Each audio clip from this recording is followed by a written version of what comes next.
So you're thinking about moving here to Fort Lauderdale, Florida, and you want to know how you can save some money? Well, in this video, I'm going to give you 7 of the top tips for you to save money when moving here to Fort Lauderdale, Florida. So stay tuned.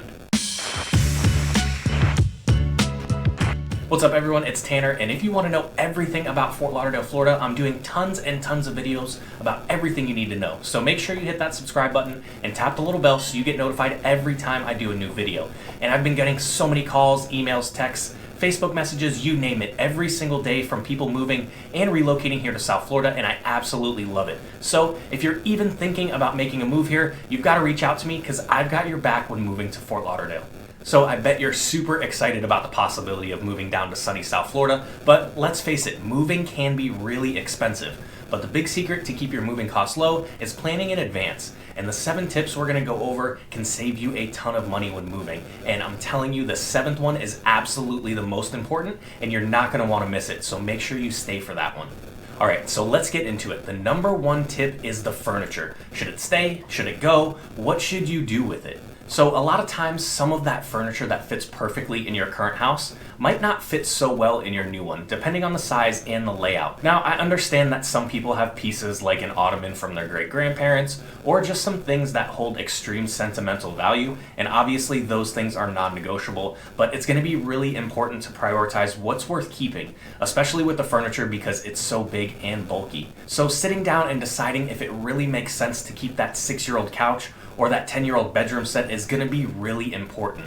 Also, diving in a little deeper on that, you might want to consider downsizing your possessions in general. You can sell, donate, or throw out anything you don't really need, so try and focus on the expensive items and the things you can't easily replace, because doing that will not only help you save money on moving costs, you might even make a little bit if you sell some things on Marketplace or OfferUp, Craigslist, things like that, and it's also going to save you a ton of time packing.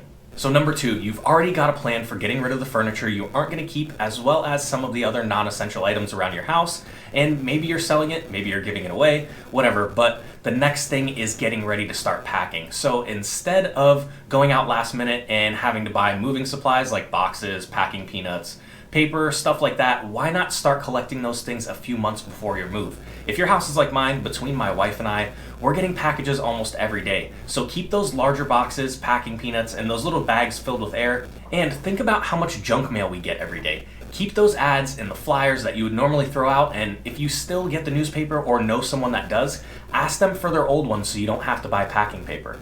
Another great place to get boxes is your local grocery store. My first job when I was 15 was at a grocery store, and I'm telling you, they have so many boxes that just get broken down and thrown away. So your best bet is to find someone who is stocking the shelves and just tell them that you're moving and you were wondering if you could have some boxes. If you do run into someone nice, they'll make sure to only grab the larger boxes, but don't be picky. They'll probably bring out a full shopping cart of boxes, and just be courteous and take them all. Don't sit there and go through a bunch of boxes, pick out a bunch, and make the worker stop his job again to then go put them back in the back. If you find out when you get home that you just don't want a few of them, put them out in the recycling. Moving on to number 3, we're going to talk about hiring movers. I know, I said this video was about how to save money, but just hear me out. If you do it all yourself, it's going to be a huge hassle, and you'll get into fights with a spouse, it's going to take you longer, it's just not worth it, especially if you use this tip. It shouldn't cost you very much money.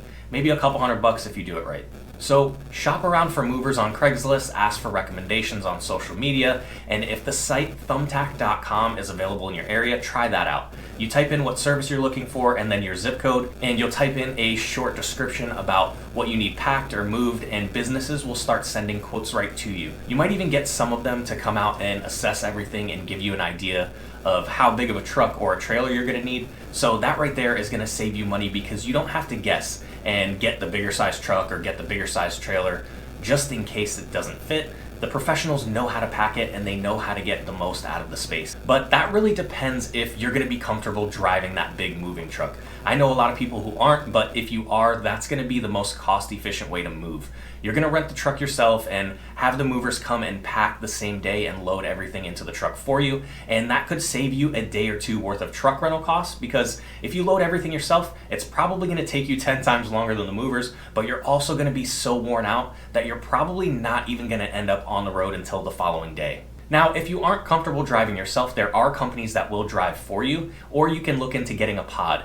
They'll be kind of pricey, but you're paying for the convenience. You just put everything into the pod and they pick it up and deliver it to your new home, whatever day you choose. So tip number 4 is understanding how these movers charge. If you understand how they charge, you can find little ways to help yourself save some money. So typically they are going to charge you by the hour and also for any moving supplies that you don't have. For example, boxes, tape, packing paper, all that kind of stuff. So if you use tip number 2 and get a bunch of free boxes and packing materials, this can literally save you hundreds of dollars. Now, since they do charge by the hour, how do you maximize the time spent?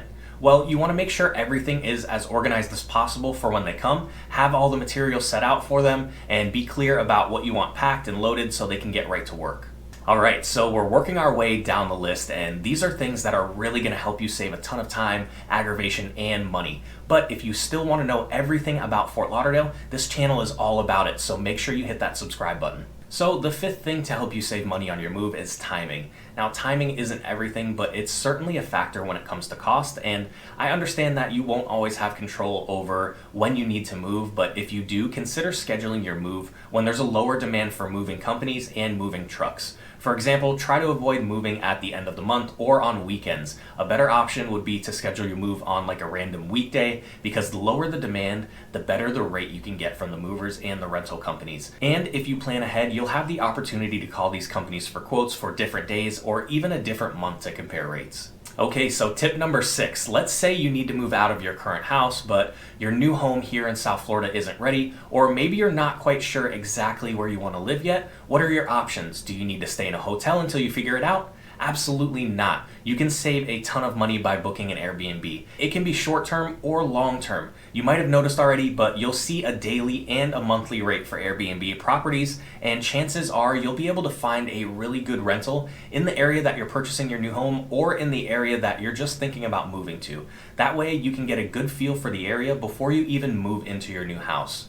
So that's always a great option. Just Airbnb it for a month or two, because the last thing we want is to get you in the wrong area. So doing it this way gives you a chance to feel it out before you make any big commitments. So number 7, what you stuck around for, the one tip that's going to save you the most money, time, and aggravation. That tip is you got to reach out to me. We'll get on the phone, schedule a Zoom call, we'll get to know you and why you're moving down to South Florida. And it's really important to know what kind of lifestyle you'd like, where you're planning to work, and exactly what you're looking for in a new home. Having lived here locally for almost 30 years, I'll be able to pinpoint certain areas and put together a personal home search just for you. So even if you're 2, 4, 6, 7, 8 months out, what I can do is start sending you houses in the area or areas that fit your lifestyle and your budget.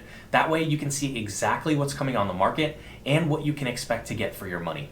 And I know exactly how to get you that dream home that you're looking for, and I'd love the opportunity to help you. I was actually on a phone call last night with someone who reached out and thought she knew the exact area she wanted to live in and buy a house. But after talking with her, I found out that the commute time to and from work was a big thing on her list, and she needed to be no more than 30 to 35 minutes from where her house was going to be. So being that she's working a normal 9 to 5 job, that 5 o'clock traffic would have turned her 35-minute drive into about an hour and 35 minutes, if not more. So that's why it's important for you to get to know the area and our team, because this process is something that we've absolutely mastered. We don't want you too far from what you like and what you want to do, and that's exactly what we do. We have this process dialed in, and we want to help make this move as easy and as stress-free as possible for you. And in order to do that, you've got to give me a call, shoot me a text, email me, send me a message on Facebook, however you want to get a hold of me, because I got your back when moving to Florida.